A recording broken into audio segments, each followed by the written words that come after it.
Est-ce que vous connaissez Suno AI, la fameuse IA super performante qui permet de générer des musiques, qui est à la fois adorée par certains mais détestée par d'autres, en tout cas très controversée. Elle s'est fait attaquer par un pirate informatique et ce pirate a dévoilé comment l'IA musicale avait pillé YouTube, Deezer et Genius pour créer ces musiques. Donc c'est une IA qui a été entraînée de façon illégale sur des données. Tiens, où trouve-t-il toute cette énergie? Où trouve-t-il toute cette inspiration? Alors, je vais pas dire qu'on s'en doutait, mais on s'en doutait un petit peu, en tout cas. Est-ce que vous connaissez Suno, les amis? Est-ce que vous avez déjà utilisé Suno AI? Quelle surprise! Il faut avouer que Suno AI, c'est quand même très impressionnant. Pour ceux qui ont un peu joué avec, on est toujours un peu abasourdi. Mais je pense aussi que c'est parce que la production musicale, c'est quelque chose de encore moins accessible que la production graphique. J'entends par là que l'IA nous impressionne quand ça remplace quelque chose qu'on ne peut pas faire et qui prend du temps. Par exemple, créer une illustration d'un petit personnage avec des ombres et des couleurs et tout, bah ça prend du temps, il faut être graphiste, il faut connaître l'anatomie, faire des personnages coloriés, faire des ombres et tout. Et du coup, quand tu l'as en rapide, alors que c'est pas ton métier, effectivement, c'est impressionnant. Et donc ça le fait pour le graphisme, ça le fait pour le code aussi, pour les gens qui savent pas coder, ils ont un résultat assez rapidement, assez impressionnant. Et c'est pareil pour Suno. Suno, c'est pour la musique, et la musique, c'est encore moins accessible que le code et encore moins accessible que le graphisme. Mais ça présente les mêmes problèmes, qui sont l'écologie, qui sont les droits d'auteur, sur quoi c'est entraîné, et qui sont la qualité du livrable, comme une image ou un code généré. Il peut pas forcément être professionnalisé parce que c'est du code entre gros guillemets un peu cracra, c'est du design un peu cracra où tu peux pas remodifier des choses, etc., etc. Et donc c'est vrai, il faut l'avouer que pour moi qui suis pas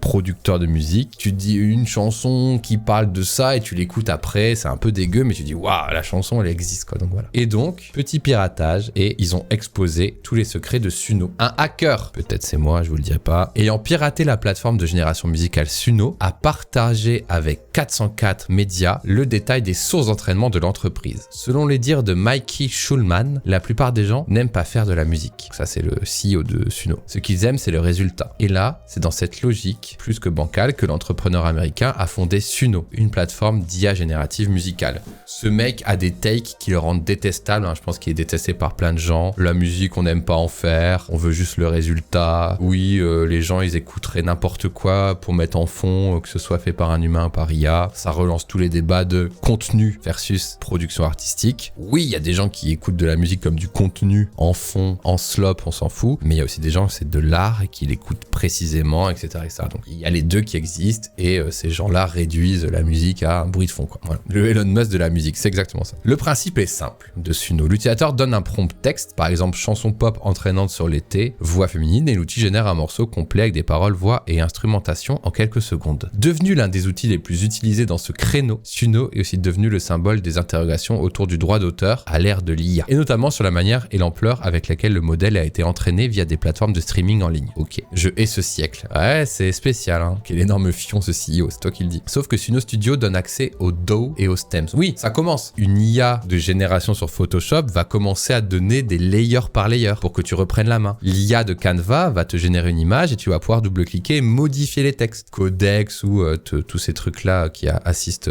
à la génération de code vont aussi te redonner la main sur des fonctions, sur des blocs, c'est pas du code obscur. Néanmoins, ça reste un problème de l'IA générative, c'est pas encore quelque chose de facilement automatisable, et les versions Studio, Pro, machin, qui te donnent la main, elles vont coûter de plus en plus cher.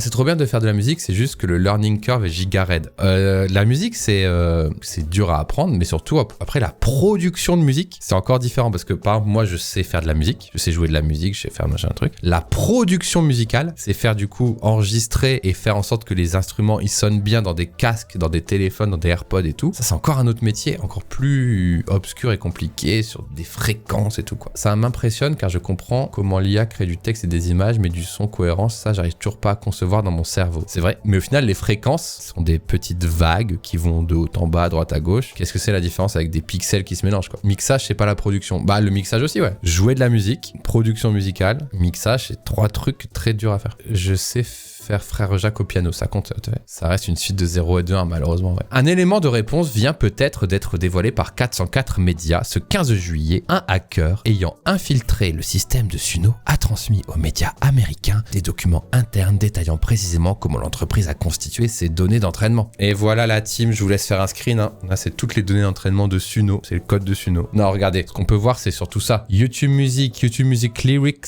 Genius Lyrics. Donc ça a tapé dans les databases case de Genius de YouTube pour récupérer un petit peu de matière première. Des dizaines d'années de musique aspirée. Le pirate, surnommé Basti, explique avoir compromis un employé de Suno grâce à un verre, une supply chain attack permettant de dérober les identifiants GitHub et des accès cloud. Donc il a utilisé la faiblesse humaine, il a réussi à faire cliquer un employé de Suno sur un truc, machin, et il est rentré sur son GitHub, quoi. Beau gosse. Parmi les différents fichiers dérobés, on retrouve du code source daté de 2023 et 2024. Les commentaires retrouvés dans ces fichiers détaillent des jeux de données massifs. Plus de 113 000 heures de contenu issus de YouTube, en vrai énorme mais pas tant, de YouTube Music, environ 17 000 heures venant de Genius et plus de 62 000 heures de la bibliothèque Pond 5, environ 19 000 heures provenant de l'International Music Store ou encore plus de 152 000 heures d'un corpus baptisé YTM Tagged. Au total, cela représente l'équivalent de plusieurs dizaines d'années de musique, précise 404 Médias. Waouh! Donc ils ont aspiré toute la musique du monde. Le code montrerait aussi que Suno ciblait spécifiquement des versions a cappella de morceaux sur YouTube pour isoler les voix. Voilà ceux qui se demandent comment c'est possible. Et qu'elle passait par des services de Bright Data, une société spécialisée dans le scrapping à grande échelle pour contourner les protections de la plateforme de streaming vidéo. Ah ouais, ils ont des potes en plus. Attends, Bright Data, ça peut, on est d'accord. C'est ok de scraper des trucs. Ah ouais, on peut vendre du scrapping. Parce que pour moi, le scrapping, ça reste illégal, non? J'utilise Bright Data, meilleur proxy ever. Ok, donc en gros, quand tu veux des jeux de données, accéder par API, c'est la façon légale, mais parfois, ce n'est pas autorisé. Et quand tu commences à télécharger trop de trucs, tu te fais bloquer. Et du coup, tu fais du scrapping. Donc le scrapping, c'est utiliser des moyens détournés pour récupérer des données sur des sites web. Mais c'est illégal. Tu peux en faire un petit peu, j'ai récupéré tous les commentaires d'une vidéo en scrapping. Ok, on va pas t'emmerder avec ça. Si t'en fais commerce et si tu l'utilises pour ton entreprise gagner de l'argent, c'est illégal. On est d'accord? Je dis pas de bêtises. Comment une boîte comme Bright Data peut exister alors? C'est bien pour le maquettage et idées, beaucoup d'artistes utilisent puis recréent traditionnellement. Alors tu parles de Suno. Ouais, mais bon, c'est dommage parce que du coup, dans une IA générative, et là je fais une petite parenthèse aux IA génératives, l'IA générative ne crée rien de nouveau. On peut croire que ça crée de la nouveauté puisque du coup, c'est des choses qui pop et tu dis ah ok, plus à gauche, plus à droite, plus fort, plus mal. Mais au final, ce n'est que des remixes de choses qui existent. Donc dans la vie d'un artiste, ça peut être intéressant de temps en temps, mais dans la création en elle-même, c'est pas quelque chose de très positif. Pour moi, le seul usage qui me fait plaisir, c'est de dire fais une chanson pour se moquer de Frédéric et dire qu'il a des grandes oreilles et tu envoies ça à ton pote, tu dis ah trop marrant une chanson sur tes grandes oreilles. Pour moi, c'est le seul usage de Suno AI, tu vois. Alors Bright Data maintenant, c'est interdit par les conditions de YouTube mais pas par la loi. Bright Data fournit des outils, ne scrape pas. C'est comme un magasin de couteaux. Ah, donc si tu fais du Bright Data, c'est toi qui fais un truc illégal. Bright Data, ils sont juste fournis un outil. Ok. C'est comme le sampling, les packs en vente, les artistes ne créent plus rien. Oh là là, le sampling, gros sujet, on va pas parler de musique dans le détail, mais le sampling, c'est comme si tu disais que le bruit de ma touche de piano, c'est un sample. Après je fais et après je fais une mélodie avec. Donc si je prends un sample qui fait après je fais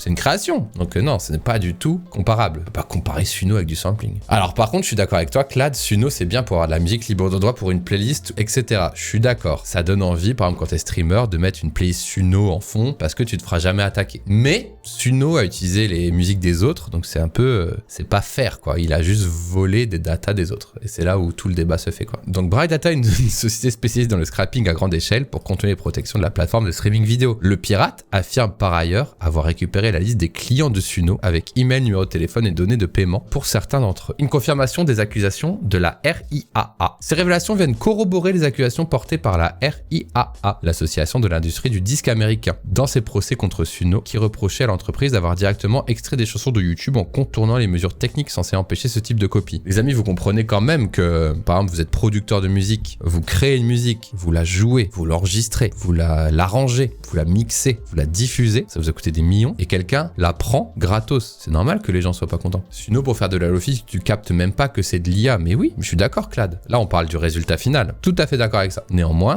la fin justifie pas les moyens. Ah non, mais Suno, ça va, ils ont de la thune. Hein. C'est le débat sur l'IA global. Hein. Suno avait déjà admis les faits, invoquant comme bon nombre d'acteurs de l'IA le fair use, cette exception du droit américain qui autorise l'usage d'une œuvre protégée sans autorisation dès lors que le résultat est jugé suffisamment différent de l'original pour justifier cette pratique. L'un des procès a d'ailleurs déjà été réglé à l'amiable. Donc là, ça va plus être des problèmes de droit, d'avocat versus avocat, qui va décider qui a raison. Mais bon, le sampling aujourd'hui, il est encadré. C'est-à-dire que si tu utilises un sample et qu'il est repéré et avéré, tu reverses un pourcentage des gains de droits d'auteur au sample. Ça, on est d'accord. Et là, je pense pas que Suno reverse pourcentage. Donc c'est un peu le même problème avec Midjourney, OpenAI, Tutti Quanti. Mais il y a ce truc. On aurait adoré une IA qui sache dans quoi elle a pioché. Je sais que c'est pas possible aujourd'hui, mais sur le principe, pour reverser des micro-bouts ou des micro-miettes aux gens qui ont permis d'entraîner ces modèles, quoi. Wait a second, les majors sont en train de dealer avec les éditeurs IA pour créer des catalogues avec leurs artistes. Bah ouais, hein. Genre t'as Universal et Suno, il y a des procès, ça se règle à l'amiable. Tenez, prenez un peu d'IA pour vos futures productions. Vous allez... ils sont en train de se serrer la main très longtemps.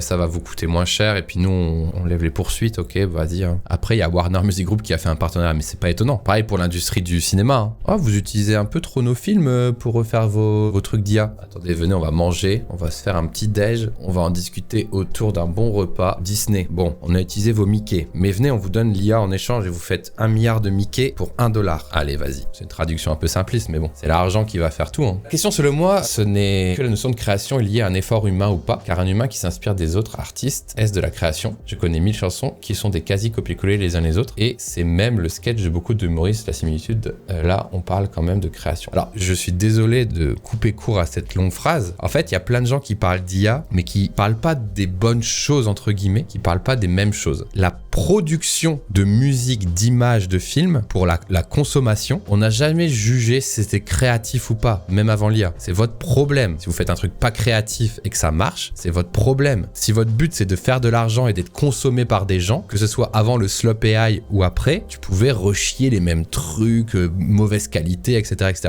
Là où le débat il va fonctionner, c'est tu te dis, est-ce que je suis un artiste, d'accord? Est-ce que je suis un artiste ou pas? Est-ce que ma démarche elle est artistique ou pas? Tu as le droit de générer des musiques non artistiques à la pelle, tu as le droit de générer des images, des vidéos pour remplir du contenu, mais pour moi, créateur de contenu et artiste, c'est pas la même chose. Il y a des gens qui font des films avec une démarche artistique, il y a des gens qui font des films avec une démarche de business juste. Donc quand on parle d'IA, souvent on mélange un petit peu ces deux trucs, tu vois. Oui, mais avant, on pouvait faire des trucs qui ressemblaient. Oui, mais c'était pas de l'art, c'était plus, ok, on va faire un film, on va essayer de vendre des places, tu vois. Oui, je vais vendre cette affiche où il y a écrit Saint-Malo, je mets une coquillage, il faut juste que les touristes ils l'achètent. Plus qu'un mec qui dit, oh, j'ai envie de peindre, je suis un artiste, j'ai pas un coquillage, j'ai kiffé, enfin, je veux pas le vendre. C'est ça la différence. Mais oui, dans une société où on veut vendre les choses capitalistiquement et tout, on est juste sur la production de trucs. Donc effectivement, il y a souvent des gens qui se prennent le bec et c'est normal par message texte 200 caractères sur internet, c'est pas très clair, mais produire un truc ou être un artiste. C'est déjà la première différence à faire avant de commencer à discuter, tu vois. Et oui, les gens qui font de l'IA ne sont pas des artistes. Les IA artistes, ça c'est ciao. Par contre, être productif avec l'IA, tu peux. Après, est-ce que ton résultat il est qualitatif? À toi d'en juger. Est-ce que les gens vont l'acheter? À toi d'en juger. Et c'est là où les gens doivent faire attention. Ok, ils utiliseront l'IA peut-être pour aller plus vite, mais il faut qu'ils regardent le résultat et un jour ça marchera pas, ça leur retombera dessus. Voilà. Dans ma définition personnelle, Jules n'est pas un artiste selon moi, alors car c'est de la prod de masse en copier-coller. Je suis pas d'accord. Non, au contraire, Jules c'est un artiste parce que c'est pas parce qu'il fait tout le temps la même chose que c'est pas artistique, tu vois. Genre